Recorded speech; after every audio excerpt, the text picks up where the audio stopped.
Hello friends, आज के इस बीपीएससी क्विक रिवीजन वीडियो में हम लोग मुख्य रूप से भारतीय राज्य व्यवस्था, करेंट अफेयर्स और कुछ बिहार के महत्वपूर्ण प्रश्नों की चर्चा करेंगे।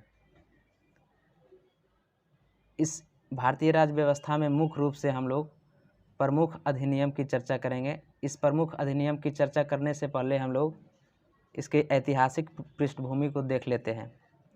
देखिए, 1600 ईस्वी में जब ईस्ट इंडिया कंपनी की स्थापना की जाती है तो कैप्टन हॉकिंस 1608 ईस्वी में मुग़ल बादशाह जहांगीर के दरबार में भारत आता है और 1615 ईस्वी में जेम्स प्रथम के राजदूत के रूप में सर टॉमस रो जहांगीर के दरबार में आता है और व्यापारिक अधिकार प्राप्त कर लेता है। 1757 ईस्वी के प्लासी के युद्ध में ईस्ट इंडिया कंपनी जो है बंगाल में अपना राजनीतिक सत्ता स्थापित कर लेती है। उसके बाद 1764 ईस्वी में बक्सर के युद्ध के बाद 1765 में इलाहाबाद की संधि के द्वारा कंपनी को भू राजस्व यानी कि दीवानी का अधिकार मिल जाता है। 1858 के अधिनियम के द्वारा कंपनी के अधिकार को समाप्त करते हुए संपूर्ण अधिकार ब्रिटिश क्राउन को दे दिया जाता है और इसी के क्रम को हम लोग 3 चरण में देखेंगे। जैसे पहला चरण है 1600 से लेकर 1757 तक। इस चरण में केवल कंपनी जो है व्यापारिक कार्य करती है। दूसरा चरण है 1757 से लेकर 1857 तक। इसमें ईस्ट इंडिया कंपनी जो है भारत पर राजनीतिक सत्ता स्थापित कर लेती है। तीसरा चरण है 1858 से 1947 तक। ब्रिटेन की सरकार इस समय भारत में राजनीतिक सत्ता को स्थापित कर लेती है। उसके बाद हम लोग मुख्य रूप से आज स्टडी करेंगे प्रमुख अधिनियम। इसमें पहला अधिनियम है 1773 का अधिनियम। इसको हम लोग रेगुलेटिंग एक्ट भी कहते हैं। इस अधिनियम का प्रमुख प्रावधान जो है हम लोग इस रूप में देख सकते हैं। जैसे 1773 के अधिनियम के द्वारा बंगाल के गवर्नर को गवर्नर जनरल बना दिया गया। जब इन लोगों के कार्य क्षेत्र में वृद्धि की गई तो इनके पद में भी वृद्धि किया गया, इसीलिए गवर्नर को गवर्नर जनरल बना दिया गया और बंगाल का प्रथम गवर्नर जनरल जो है वारेन हेस्टिंग्स बनकर आया। और कलकत्ता में इस अधिनियम के द्वारा 1774 ईस्वी में एक सर्वोच्च न्यायालय की स्थापना किया गया और इसका अपील केवल लंदन में किया जा सकता था। प्रथम जो है इस सर्वोच्च न्यायालय के प्रथम न्यायाधीश एलिजा इम्पे को बनाया गया था। लंदन में 24 व्यक्तियों का संचालक मंडल यानी कि बोर्ड ऑफ डायरेक्टर की व्यवस्था इस अधिनियम के द्वारा की गई थी। बंगाल प्रेसिडेंसी का अधिकार बम्बई और मद्रास प्रेसिडेंसी पर इस अधिनियम के द्वारा लागू किया। अगला आता है Pitt's India act 1784। Pitt's India act 1784। इस अधिनियम के द्वारा अब जो है बम्बई और मद्रास प्रेसिडेंसी पर पूर्ण रूप से बंगाल प्रेसिडेंसी का अधिकार हो जाता है। पहली बार व्यापार और राजनीति को अलग अलग किया जाता है। पिट्स इंडिया एक्ट के द्वारा पहली बार व्यापार और राजनीति को अलग अलग किया जाता है। इसके द्वारा कार्यकारिणी परिषद के सदस्यों की संख्या 4 से घटाकर 3 कर दिया जाता है। 1773 में जो कार्यकारिणी परिषद गठन की गई थी उसमें संख्या 4 था, अब इस संख्या को घटाकर 3 कर दिया जाता है। अगला अधिनियम है 1813 का भारत सरकार अधिनियम। 1813 के अधिनियम के द्वारा व्यापारिक एकाधिकार को समाप्त कर दिया जाता है।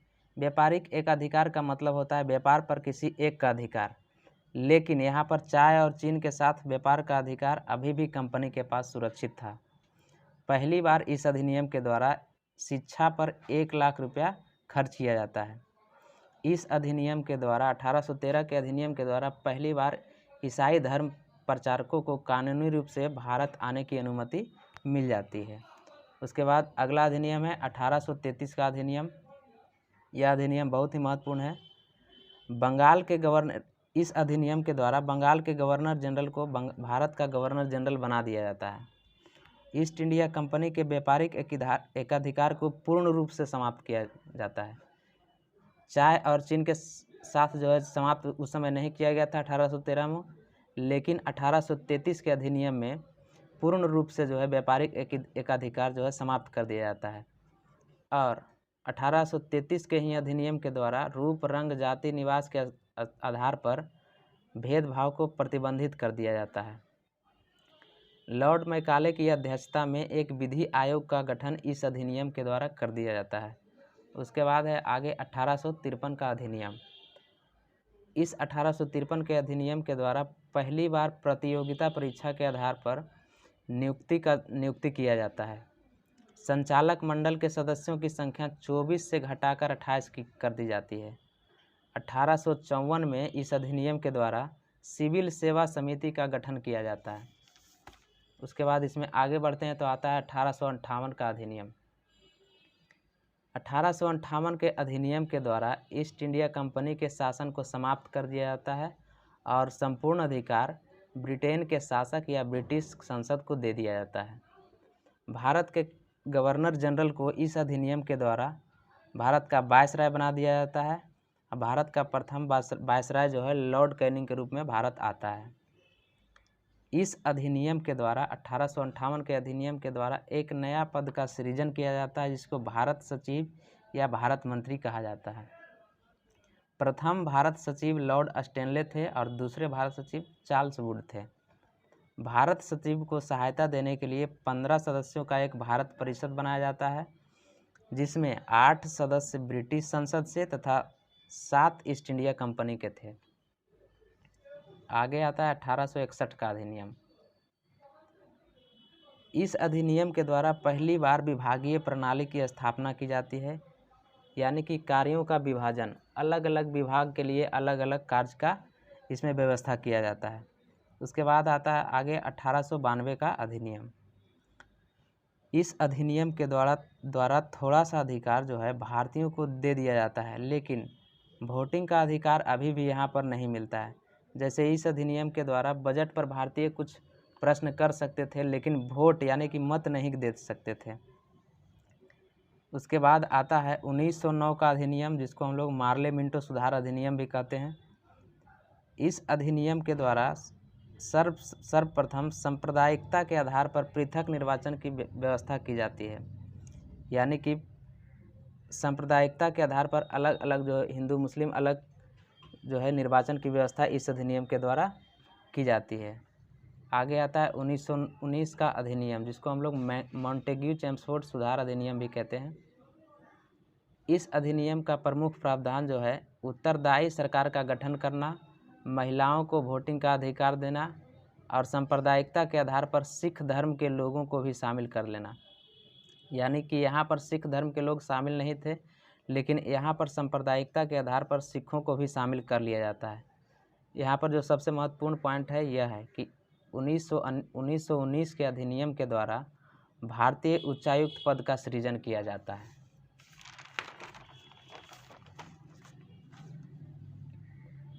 इससे आगे बढ़ते हैं तो 1919 के अधिनियम के द्वारा 1924 में आम बजट से रेल बजट को अलग कर दिया जाता है और 1926 में लोक सेवा आयोग का गठन किया जाता है।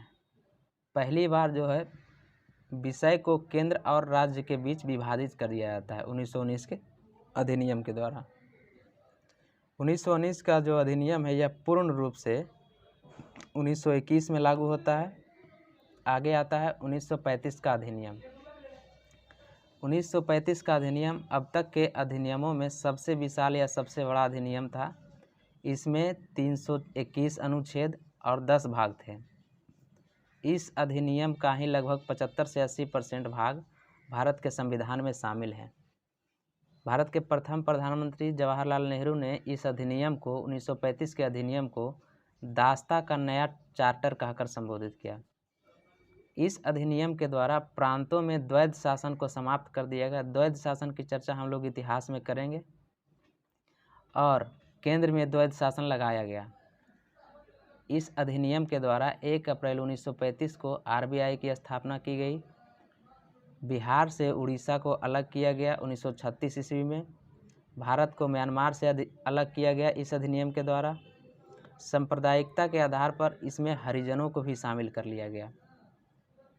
यह जो अधिनियम है 1935 का अधिनियम, इसको पूर्ण रूप से 1937 में लागू किया गया और इसके साथ ही 11 प्रांतों में चुनाव होता है 1937 ईस्वी में। इस अधिनियम के द्वारा जो है 4 प्रकार की सूची बनाई जाती है, जैसे केंद्र सूची, राज्य सूची, समवर्ती सूची और अवशिष्ट शक्ति। उस समय केंद्र सूची में 59 विषय थे और राज्य सूची में 54, समवर्ती में 36। वर्तमान में अगर केंद्र सूची में देखें तो 100 विषय, राज्य सूची में 61, समवर्ती में 52 और शेष में कुछ नहीं।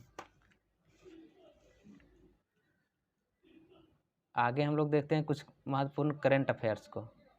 करंट अफेयर्स में पहला है स्मार्ट सिटी मिशन पुरस्कार। स्मार्ट सिटी मिशन पुरस्कार जो है शहरी एवं आवास मंत्रालय द्वारा जारी किया जाता है।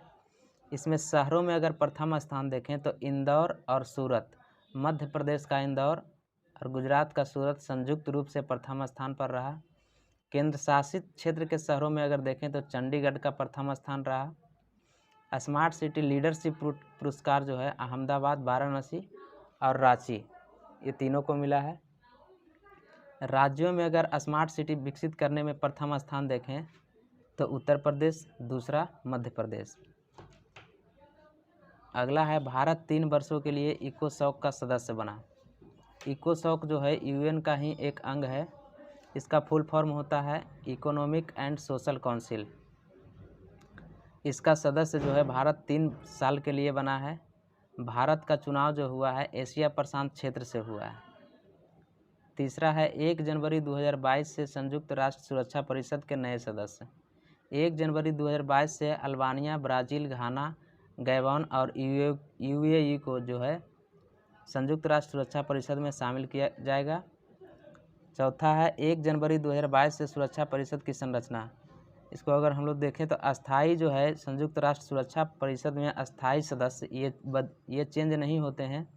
यूएसए, रूस, ब्रिटेन, फ्रांस, चीन, ये अस्थाई सदस्य चेंज नहीं होते हैं। अस्थाई सदस्य बदले जाते हैं। 5 अस्थाई सदस्य जो 31 दिसंबर 2022 तक रहेंगे भारत, कीनिया, नॉर्वे, आयरलैंड और मैक्सिको।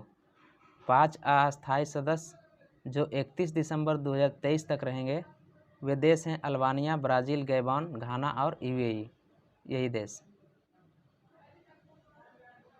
5वां नंबर है G7 शिखर सम्मेलन। जून 2021 में इसका आयोजन जो है ब्रिटेन के कॉर्नवॉल में हुआ था। इसमें शामिल देश जो है America, Britain, France, Germany, Italy, Canada और जापान है। इसका लक्ष्य जो है 2050 तक कार्बन उत्सर्जन को शून्य करना है। इसमें हमारे देश के प्रधानमंत्री मोदी को भी आउटरीच सेंसस के लिए विशेष रूप से आमंत्रित किया गया था।